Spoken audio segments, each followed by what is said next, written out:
for the Krishna talks about misconception about the word laya or pralaya. It basically means dissolution for the sake of fresh creation. So it's when you wake up in the morning and you put rangoli in front of your house, you have to just first wash it with water to clean up the remnants of the previous day. So that's not a destructive process. It's a process of dissolution for the sake of new creation. So when you pour water, it becomes clean. Again, you can draw the rangoli. So it's a cyclical thing, srishti, sthiti, and laya. The next verse, he says, Matta parataram nanyat na anyat kinchidasti dhananjaya mai sarvamidam protam sutre manigana iva.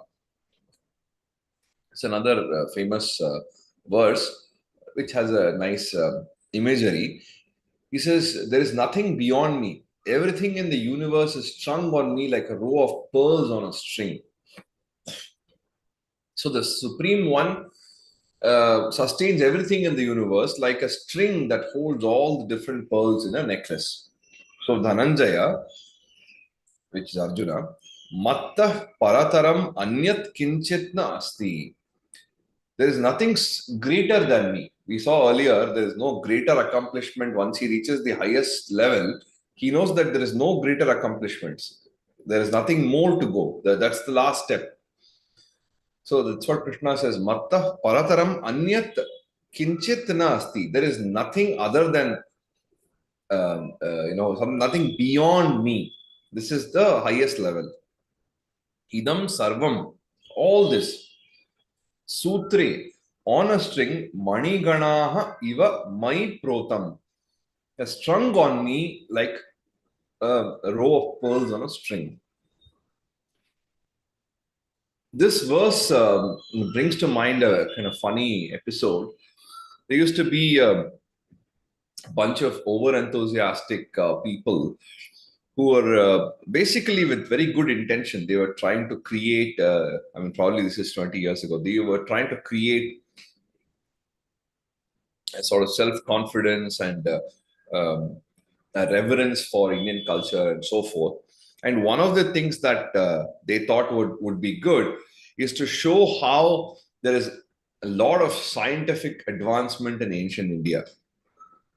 At one level, there was scientific advancement in ancient India, no doubt about it. But only a person who knows science very well, who understands Sanskrit, who understands the background, the history very well, can really decipher the science and the technology in ancient India. But for most people who don't know that, they try to take these kind of small things and adduce, or what do you say, they kind of extrapolate this, not sound the right word, superimpose, that's the word I'm looking for. So they superimpose today's knowledge on some flimsy thing, piece of evidence in the past. So they used to use this verse to propagate the idea that we had string theory in Bhagavad Gita. String theory is a very advanced branch of physics which developed like just few, maybe 20, 30 years back. I don't know, not more than, definitely not more than 50 years. So to, superimpose a modern idea on something just because it says string, that's the only thing common between string theory and this verse, this word sutra, right? So it used to be very funny because it seemed like this exaggeration. Even yesterday I was watching a little bit of H.C. Verma's interview on the Lalan Top. It's a podcast interview kind of thing. So H.C. Verma is very, very famous professor of physics. So he says, Newton's greatness is not because he saw apple fall down and think that there's gravity, that any kid would do that. And even in our ancient thing, we had Bhaskara's idea that there is an idea of gravitation, the earth attracts things to itself. But Bhaskara never gave any mathematical equation. He did not explain this physics using mathematics. That credit goes to Newton. So by trying to take some Veda Vakya, trying to take some Upanishad Vakya and fix some modern physics, modern mathematics to it, is doing injustice to both our rishis and the scientists. So the greatness of whether Galileo or Newton or Einstein cannot be taken away from them. The greatness of Yajnavalkya or Kannada, any of them cannot be taken away from them. So the best way to do disservice to both of them is to come up with these fantastic theories. And now with the advent of WhatsApp, it's so easy to spread misinformation. Just I remembered because they used to use this verse a lot in trying to propagate these ideas, many of which are not founded in strong reasoning. So it's very important, especially when it comes to science and technology and ancient India. One has to be very careful because, on the one hand, there is a lot of real technological development which we have in ancient India. If you visited the Iron Pillar at Mehrauli, there is a pillar made of iron which is not rusted for 2000 years, which is a great technology. Even today, we don't know how they do it. So we do have technological marvels in India, but that cannot be taking some Sanskrit verse and then putting some modern idea to it and making up some story. Anyway, just this is an aside. So let's get back to the seventh shloka.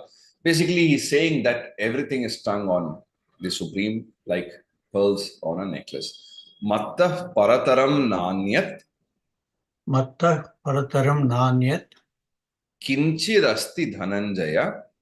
Kinchidasti dhananjaya. Mai sarvam idam protam. Mai sarvam idam protam. Sutre manigana iva. Sutre manigana iva. Thank you. Then he says, Rasoham apsu kaunteya prabhasmi shashi suryayo pranavas sarva vedeshu shabda khe paurusham nrushu. So, know me as the essence or the sap in the waters, the light of the sun and moon, the Om in all the Vedas, the sound in space, and the manliness of men. Kaunteya, son of Kunti, Aham, I, Apsu, Rasaha, Asmi should be understood. Apsu, Rasaha. In water, I am Rasa. I am the essence. I am the sap. I am basically the essence of water. Then Shashi Surya Yoho Prabhasmi. So Shashi Surya, the moon and the sun. I am the light of the moon and the sun. Sarva Vedeshu Pranavaha. In all the Vedas, I am Pranava, the Om, Omkara. We will come to Omkara a little later in our discussion. Sarva Vedeshu Pranavaha. Khe Shabdaha. In space, in the Ka is also the sky, but here we can take it as space. So in space, I am Shabda, I am sound. And Nrushu Paurusham. So one way of looking at it is basically among men, I am manliness. Also, another way of looking at it is Nrushu can also mean among people. Paurusha refers to free will also. So I am free will among people. So Paurusha is used as courage, manliness, heroism, effort on one side. Also, it can be used as Paurusha is the agency of free will. So I am free will in people. So that's also another way of looking at it. Now, Om is basically a single syllable which denotes Brahman. It's an indication of Brahman, Supreme Being. It is the most sacred sound according to Hindu belief. And there are some Upanishads which deal very in great detail about this Omkara. And later also we encounter this at some point. I will explain it a little more. But basically, Om is a representation of the Brahman. It's a single syllable representation, easy thing for us to remember. Om immediately brings to our mind something sacred, something spiritual. It's a easy, one single syllable, easy to immediately bring our attention to one thing. So that's why even when we start Vedic prayer, whatever we say, Om first thing or Om Tat Sat. So Om is very important. Now this is the first verse where we see Krishna's uh, um, presence as this supreme being with various manifestations. Now, we will see more of this in the 10th and 11th chapter, especially. So, there is so much, there's so many examples Krishna gives to explain his divine characteristics. But here is the first flavor where it starts off. So, he says, in water, he is the essence. He is the light of the sun and moon, the Om in the Vedas, sound in space, and free will or manliness in humans. Now, um, again, like I said, when it comes to somebody who's devout, who has faith, who's theist, it's much easier to understand these things. But if you are bent upon using a rational approach to understanding it, there's nothing wrong with that. But like it was said earlier, also, it's a very complicated, painstaking, troublesome process.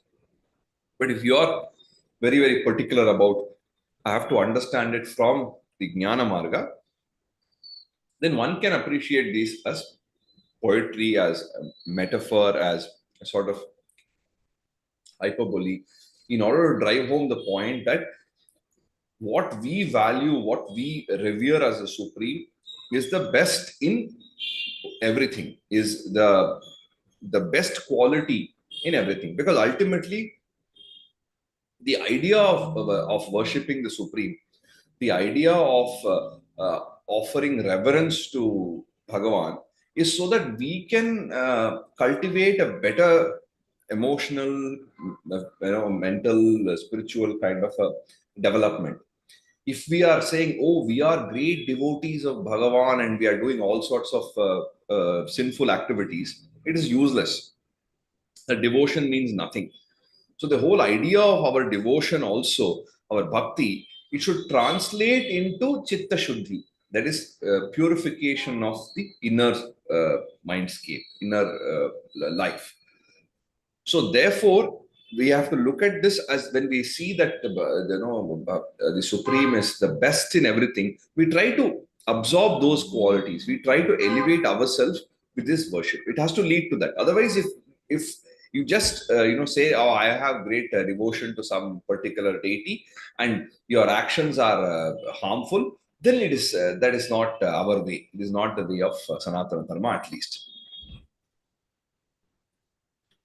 So, rasoham apsu kaunteya, रसोऽहमप्सु Kaunteya prabhasmi shashi surya yoho, प्रभास्मि शशिसूर्ययोः pranava sarva vedeshu, प्रणवः सर्ववेदेषु shabdah khe paurusham nrushu. शब्दखे पौरुषं नृषु. Yeah. Then he says, punyo gandha prithivyam cha tejaschasmi vibhavasau jivanam sarva bhuteshu tapaschasmi tapasvishu. Again, pretty straightforward. I am the sacred scent of the earth, the radiance and fire, life in the living, and austerity of the austere. Prithivyam punyaha gandaha cha. Of the earth, I am the sacred scent. I am the sacred scent of the earth. Vibhavasau tejaha cha asmi. So in fire, I am brilliance, I am radiance, tejaha. Then sarva bhuteshu jivanam. I am life in all the living beings. I am the life of the living. And tapasvishu tapaha cha asmi. Cha asmi. So among the tapasvis, I am tapas. Among the austere, I am austerity. Among the ascetics, I am austerity. So basically, again, the best of everything. That's what basically, there's nothing more than that here, right? Punyo Gandha Prithivyam cha Punyo Gandha Prithivyabcha Tejas Chasmi Vibhavasau. Tejaschashmi Vibhasvaho Vibhavasau. Vibhavasa. Yeah, Vibhavasu is Agni, Vibhavasau is in fire. Jivanam, Tejaschashmi Vibhavasu. yeah. Jivanam Sarva Bhuteshu Jivanam Sarva Bhuteshu Tapaschasmi Tapasvishu. Tapaschashmi Tapasvishu. Then he says, Bijam Mam Sarva Bhutanam Vidhi Partha Sanatanam Buddhir Buddhimatam Asmi Tejas Tejasvinam Aham. I am the eternal seed of all beings, the wisdom of the wise, and splendor of the splendid, radiance of the radiant. Partha, Sarva Bhutanam Sanatanam Bijam Mam Vidhi. Know me, Mam Vidhi. Know me as the Sanatanam Bijam, the eternal seed, Sarva Bhutanam, of all beings. So basically, the source of all beings. Buddhimatam Buddhi Asmi. So I am the intellect of the intelligent. I am the wisdom of the wise. Then Aham Tejasvinam Tejaha. I am the splendor of the splendid. The radiance which is there in something which is radiant.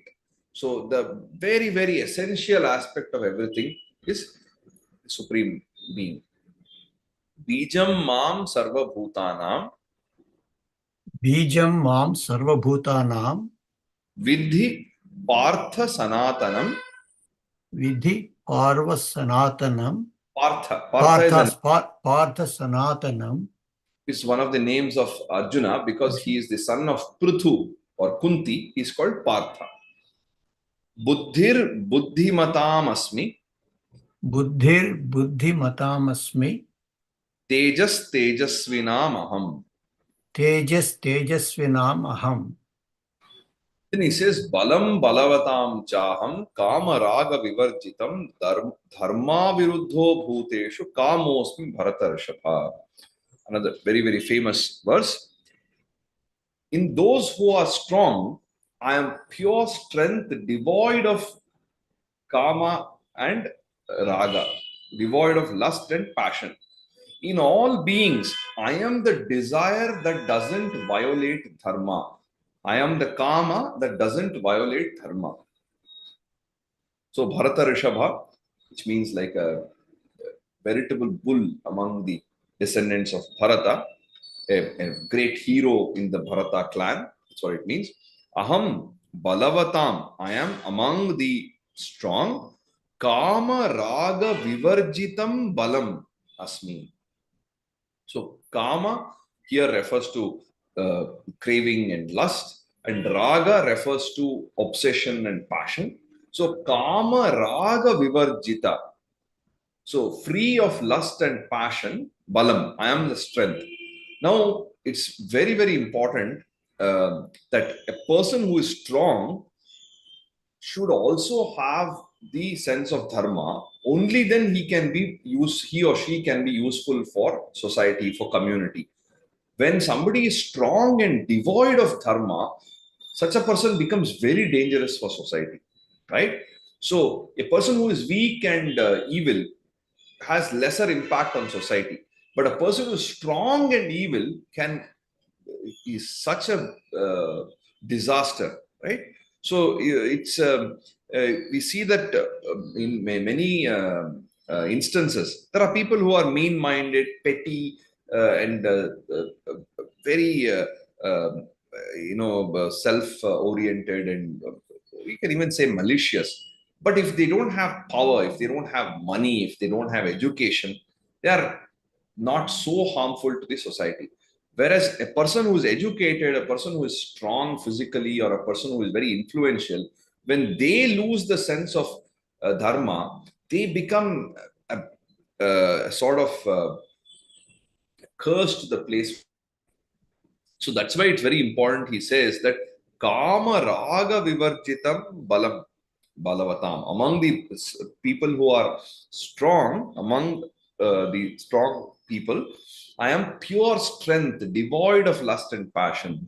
Bhuteshu, and in people, in beings, dharma aviruddaha kamaha cha asmi. I am dharma that doesn't violate, I am kama that doesn't violate dharma. So we have seen in the past that there are four cardinal values of life as envisaged by the Sanatana Dharma tradition. Dharma, Artha, Kama, and Moksha. Kama is the desire that everybody has. We are all driven by some desire or the other. Artha is the means to fulfill the desire. And we cannot use any and every means to fulfill our desire. That would become problematic. Therefore, we fulfill our desires using the means available within the framework of dharma. So, there is nothing wrong with karma that doesn't violate dharma. So, your desires and your means of fulfilling the desires should not violate dharma. So, in all beings, Krishna, the supreme being, identifies himself as a desire that doesn't violate dharma. This is a very, very powerful, important shloka because it reminds us that desires are normal, nothing wrong in having desires. At the same time, our desire should not violate the sustainability principle, should not violate anything that sustains moral, natural goodness. So, balam balavatam chaham, Balam balavatam chaham, kama raga vivarjitam, kama raga vivarjitam, dharma viruddho bhuteshu, dharma viruddho bhuteshu, kamosmi bharatarshava. kamosmi bharatarshava.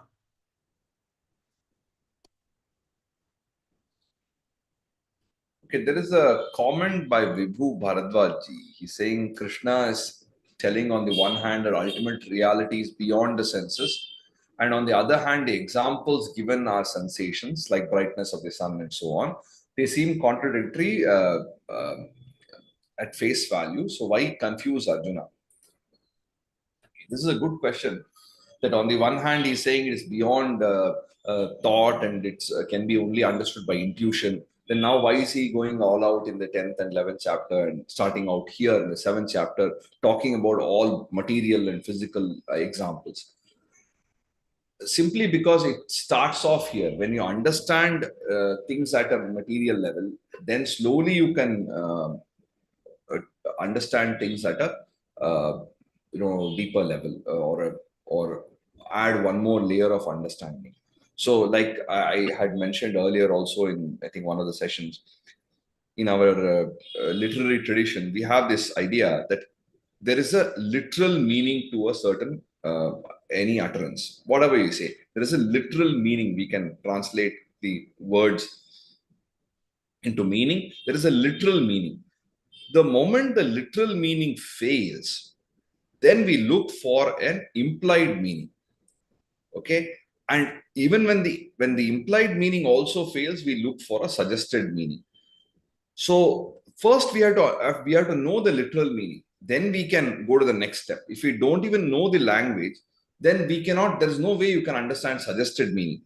So if you're sitting at a dinner hosted by a friend, then there are all these dishes and the people are like the host is coming around to the table or to different places and serving a sweet or like a dosa, whatever. So we will say, hey, let the fruit salad come here, which what you're indicating. Let somebody, I would like to have fruit salad, right? So let the fruit salad come here, we will say. That doesn't mean fruit salad will come walking on its own accord, right?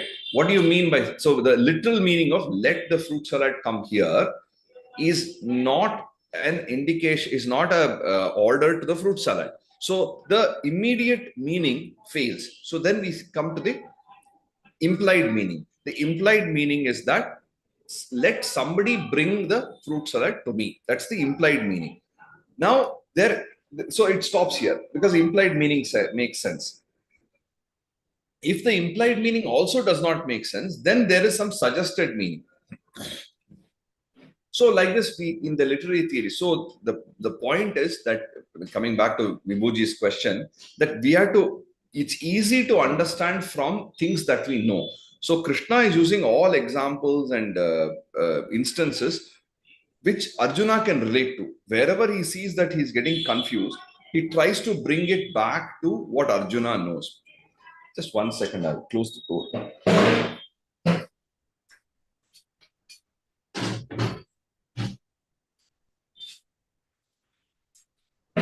The school behind my house can be a real menace sometimes.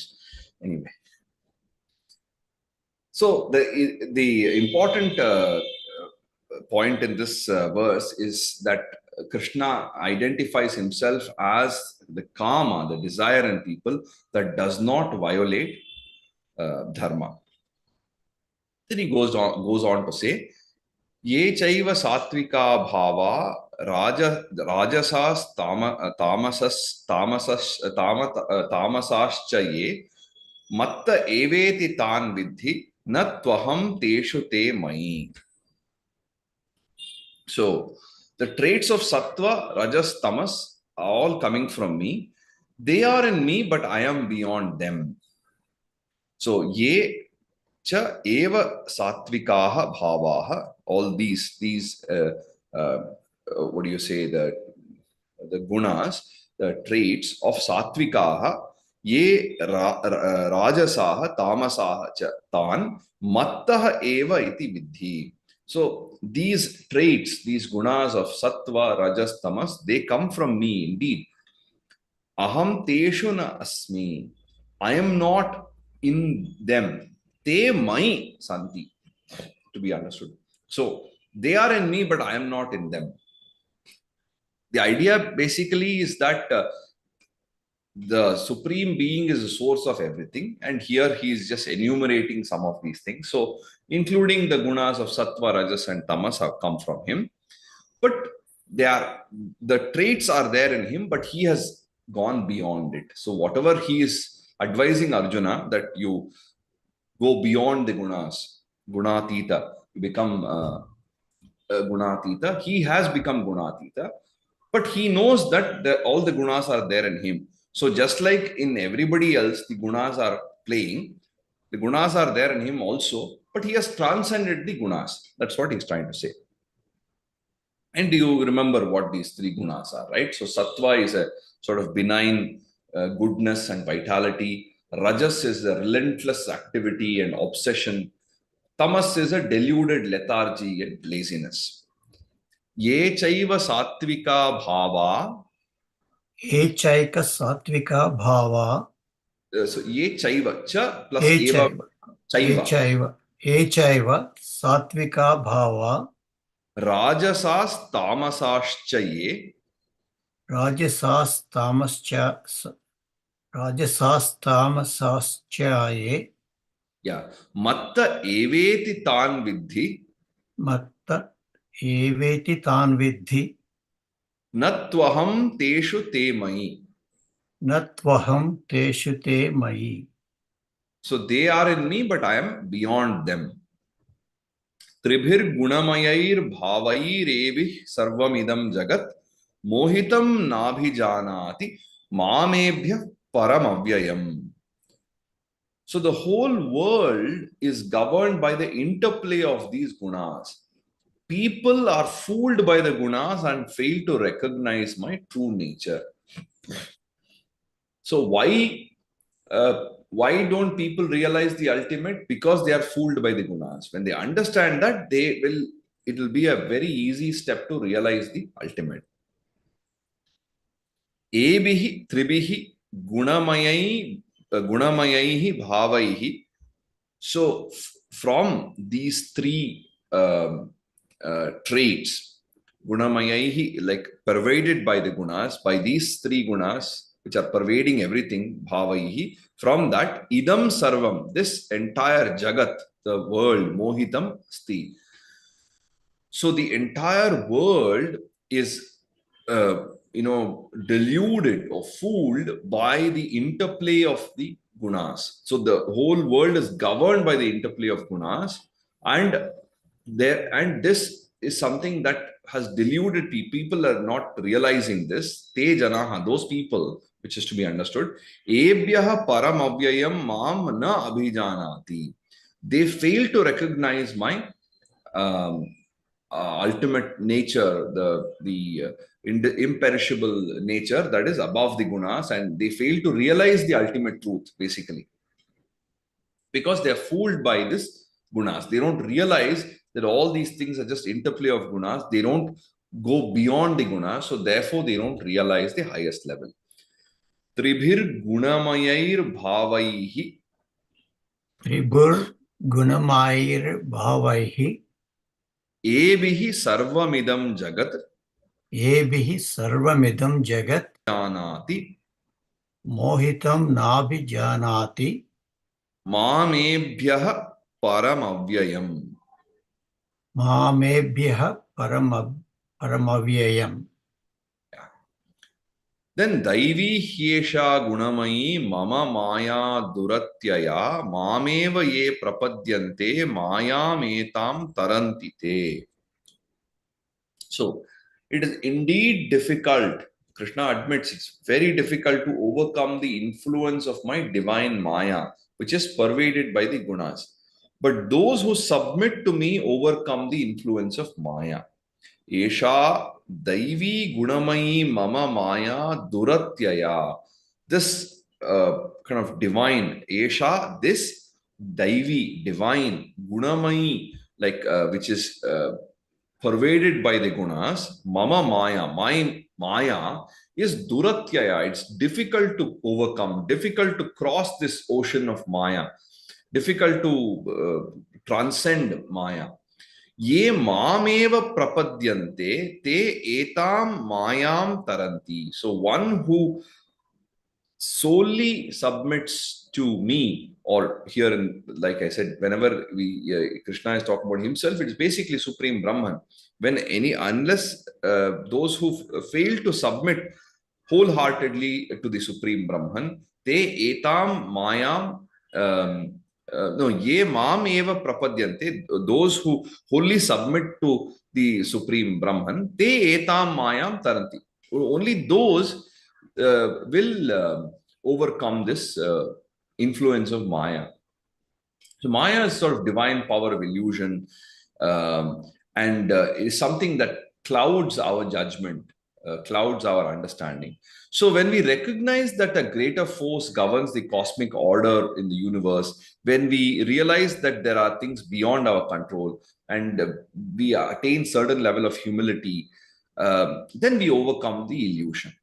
And when we say ye mam eva prapadyante, what is the meaning of prapadya? When you say prapati or surrender or submission to the divine, it also basically means at the end of the day realizing oneself. One who has completely submitted to the Brahman, who have absolutely no cravings left, who have transcended guna. What does it mean? That means they have realized the self. That means they have reached a stage where they have no cravings and they have living in complete bhakti. There's no difference between that and Jivan Mukti, right? So somebody who has really attained the highest level, only they can overcome Maya, or rather, only by overcoming Maya, one can reach that level. Okay. Daivi Hyesha Gunamayi Daivi Hesha Gunamayi Mama Maya Duratyaya Mama Maya Duratyaya Mameva Ye Prapadyante Mameva Ye Prapadyante Mayam Etam Tarantite. Maya Metam Tarantite. Only those can cross over this ocean of Maya. Namam dushkritino moodaha prapadyante naradhamaha mayayapahhrita jnana asuram bhavam ashritaha. The wicked, the foolish, the demonic, languishing at the lowest level of humanity, are not endowed with that humility because their minds are carried away by the illusion of Maya. So, asuram bhavam ashritaha mayaya apahrita jnanaha naradhamaha moodaha dushkrit dushkritinah mam na prapadyante. So asuram, like demonic asuram bhavam, the one with the demonic propensities, ashritam, those who have ashritaha maya, ones who are carried away by the illusion. What kind of people are they? Apahrita jnanaha. They are, the wisdom have been taken away from them. They have lost all. They have no wisdom remaining. So they are like ignorant, foolish. Naradhamaha, the worst of people, the worst kind of human beings. Mudaha, foolish, ignorant. Dushkrita, dushkritinaha. So they are the like dushkriti is like evil. So dushkritinaha is those who are doing wicked activities, who are evil.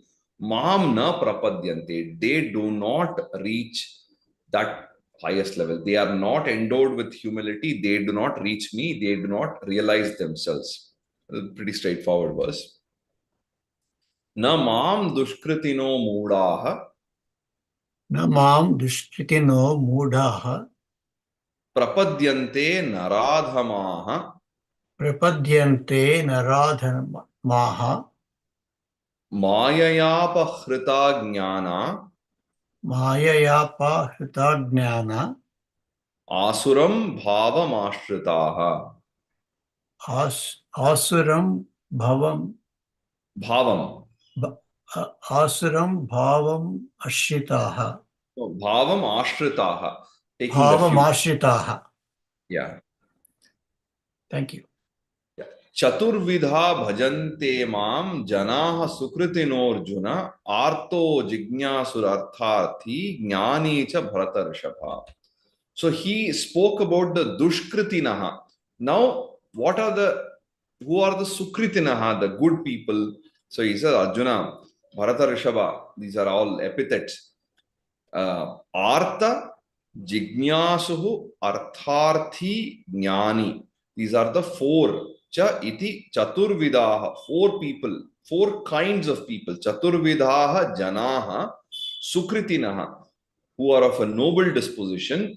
Mam bhajante, they worship me. They are revering the Supreme. Who are these four kinds? Artha. Artaha is a person who is in trouble, who is in distress. The moment something goes wrong, something is not working, we suddenly cultivate all the bhakti and we go and pray in a devalaya, or we do some harake, we do some brata, this kind of thing. So that is one group of people. Artha. The moment they are in distress, they remember the Supreme. If they are comfortable, they forget the Supreme. But this is one group of people. Artha. Then Jignasuhu. Jignasu is a person who is seeking knowledge, a seeker of wisdom. Artharthi, a person who is desirous of wealth, who wants to make money, who is desirous of money. And Jnani, a sincere person, I mean, a wise person. Jnani is a realized person, a wise person. So these are the four people the four types of noble and sincere people who worship the Supreme.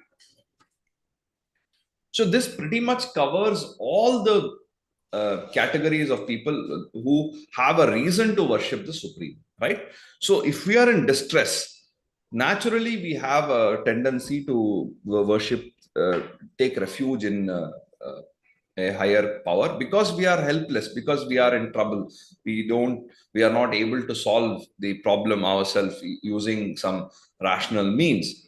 There is like a unexplained, inexplicable disease that we have contracted, or we are facing so much of trouble in the workplace. You are having great amount of loan, and you have EMI and a family to take care, and all these different troubles. At that point of time, you find it really difficult to manage with your life. So then you take refuge in some higher power. You go and worship the Supreme because you are in distress. The other kind of person, he or she is a seeker of knowledge, likes to know more, wants to gain knowledge and wisdom. So he or she prays for better knowledge and greater, intellect, like somebody who recites the Gayatri mantra is basically requesting for better or somebody who recites.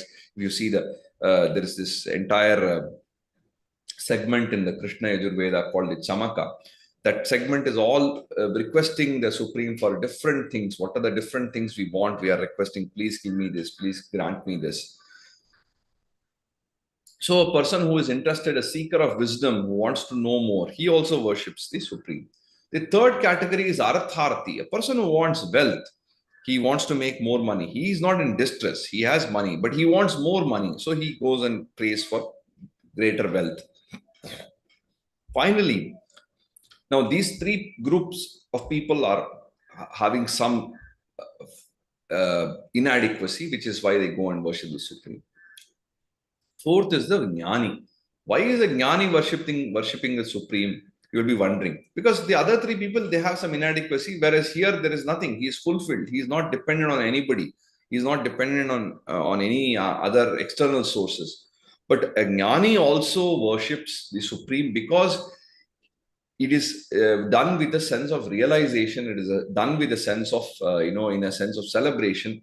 A Jnani is expressing his gratitude, is expressing his wisdom through this. He realizes that, everything is the same, and he offers the worship to Brahman, realizing that the universe is interconnected, and whatever he is, wherever he is, it is because of the functioning of the entire universe that he is what he is and where he is, right?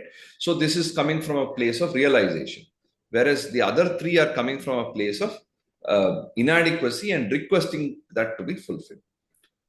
But these are the kinds of sukritina. So the among the people who are worshipping the Supreme, they are all noble people, because at least they've taken the first step to moving away from wickedness.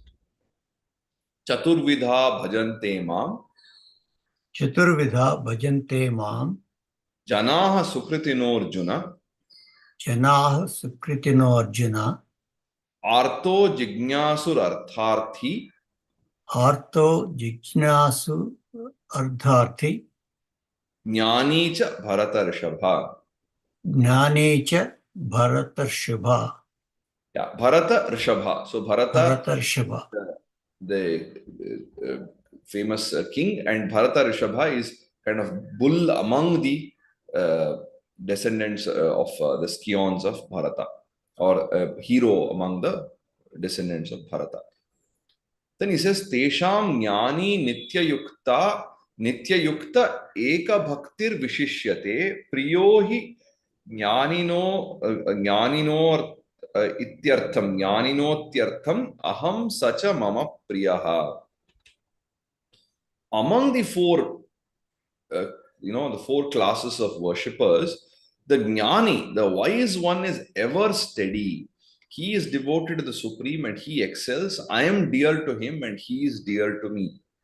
So Tesham, among the four, among them, Tesham Jnani Nityayuktaha. The Jnani, the wise one, is always yukta, he's always steady, he's always connected. Eka bhakti vishishyate. He is having single pointed devotion to Brahman, and he vishishyate, he excels, he stands apart from the other three. Aham hi jnaninaha atyartham priyaha. I am very, very dear to him. He has a great fondness for me. Aham hi jnaninaha atyartham priyaha saha mama priyaha cha. And he is very dear to me. Tesham jnani nityayukta. Tesham jnani nityayukta. Eka bhaktir vishishyate. Eka bhaktir vishishyate. Priyo hi jnaninotyartham. Priyo hi jnaninotyartham. Aham sacha mama priyaha. Aham sacha mama priyaha. Then he says, Udaraha sarva evaite jnani tvatmaiva me matam astitaha sahi yuktatma mame vanuttamam gatim. while all these four devotees are noble, all these four of them are noble. They are very good. I consider the wise one to be my very self. Having realized his true self, he looks upon me as the supreme goal and abides in me. He has attained the state of Brahman. Ete sarve udaraha eva. All these four groups of worshippers are udaraha. They are noble. They are magnanimous. Uh, they are good people. So even if somebody goes and worships the Supreme with a view to earn more money or with a view to earn knowledge or only goes when he is distressed, doesn't matter. All of them are uh, treated with respect, and they are all noble in their own ways. However, Jnani tu Atma eva. So, Jnani, the wise one, I consider him to be myself because he has realized my state. He has realized the state of Brahman. He has realized his self. Eva me. So, Jnani tu Atma eva me matam. It is my view that he is my very self. Saha hi yuktatma anuttamam gatim mam eva asthitaha. So, he is always connected with me. So Yuktatma, he is somebody who has attained yoga, and Anuttamam Gatim Mameva Asthitaha. He looks upon, so he has attained that state which is the supreme goal, and he is Mameva Asthitaha. He is always abiding in me. So basically, such a person has reached the highest level. Udaraha Sarva Evaite. उदाराः सर्व एवैते ज्ञानी त्वात्मैव मे मतम् ज्ञानी त्वात्मैव मे मतम् आस्थितः स हि युक्तात्मा आस्थितः स हि युक्तात्मा मामेवानुत्तमां गतिम्. मामेवानुत्तमां गतिम्. Yeah. Then he says, Bahunam janmanam ante jnanavan mam prapadyante vasudeva sarvamiti sa mahatma sudurlabhaha. At the end of many cycles of birth and death, the wise ones realize that Vasudeva is everything and connects with the Supreme. Indeed, such great souls are hard to find. Bahunam janmanam ante, at the end of many births, at the end of many cycles of births and death, Vasudeva sarvam iti. Realizing that Vasudeva is everything, Vasudeva sarvam iti, Jnanavan, the one who realizes this, the wise one who realizes this, Mam prapadyate, he attains me, he connects with the Supreme, he becomes one with the Supreme. Saha Mahatma Sudurlabhaha. But such Mahatmas are very hard to find. Here, it is interesting that he has used the term Vasudeva specifically for Krishna, because Vasudeva refers to the soul of the universe, it pervades everything. Vasudeva is son of Vasudeva, it's an epithet, another name for Krishna. Basically, at the end of many births, the wise person exhausts all options, exhausts all doubts, and finally comes to realize that there is nothing beyond the Supreme. There's nothing beyond the Brahman. So, Bahunam Janmanamante. Bahunam Janmanamante Jnanavan Mam Prapadyate. Jnanavan Mam Prapadyate Vasudevah Sarvamiti. Vasudevah Sarvamiti Sa Mahatma Sudurlabhaha. Sa Mahatma Sudurlabhaha. Then he says, Kamaistaistair Hirtajnanaha Prapadyante Nya Devataha Tam Tam Niyamamasthaya Prakritya Niyataha Swaya. One whose knowledge is abducted by ignorance, gets distracted by desires for this, by desires for that, and turns to all sorts of deities, following this or that rule of their own making. So, taihi taihi kamaihi, by various desires for this or that, Hrita one whose knowledge, whose wisdom has been abducted, who was bereft of wisdom. That means the foolish ones. Swaya prakritya niyataha. Making up rules that are convenient to them and changing them at their will. Tam tam niyamam asthaya anya devataha prapadyante. They get distracted by different desires and they go chasing after one deity or another, different deities. So in our tradition, we have various devatas, right? So we have Agni, and Indra, and Varuna, Soma, Ashwini Devata, we have Rudra, Marut, like this, so many deities are there. So people who are very much driven by certain desire, specific desire, they create their own rules. They are making up their own stuff, and then they go and chasing after one deity and the other. Now this is not a problem in itself, but the realization that ultimately, well, whatever deities are there, ultimately is important to realize oneself and to understand that everything is pervaded by the supreme Brahman. We have various deities in Sanatana Dharma, but we have only one Brahman. We don't have multiple Brahmans. Brahman itself, by definition, is something that pervades everything. So there can be only one Brahman. Whereas Devatas, we can have any number of Devatas. Tomorrow, a new Devata also can come up. Like we have some Visa Balaji temple in Hyderabad, where you can go and pray for getting a visa. There is some plague Mariamma, there is some coronavirus Mariamma, and so on. Like this, you can create newer and newer deities. We have the option of that. But there is only one Brahman. And when we are worshipping, if we are trying to create our own rules and do whatever we want, then it is not going to be very effective. So these are the people who are ignorant. Their knowledge has been taken away. They don't realize. So they do this. There is nothing wrong with that, as we will see in the following shloka. But here, these people are distracted by their desires, and therefore, in a hurried manner, they are going to some deity or the other, creating their own rules, not following the prescribed rules. Kamaistair hrita jnanaha. Kamaistair hrita jnanaha. Prapadyante anya devataha. Prapadyante anya devataha. Tam tam niyamamastaya. Tam tam niyamamastaya. Prakritya niyataha swaya.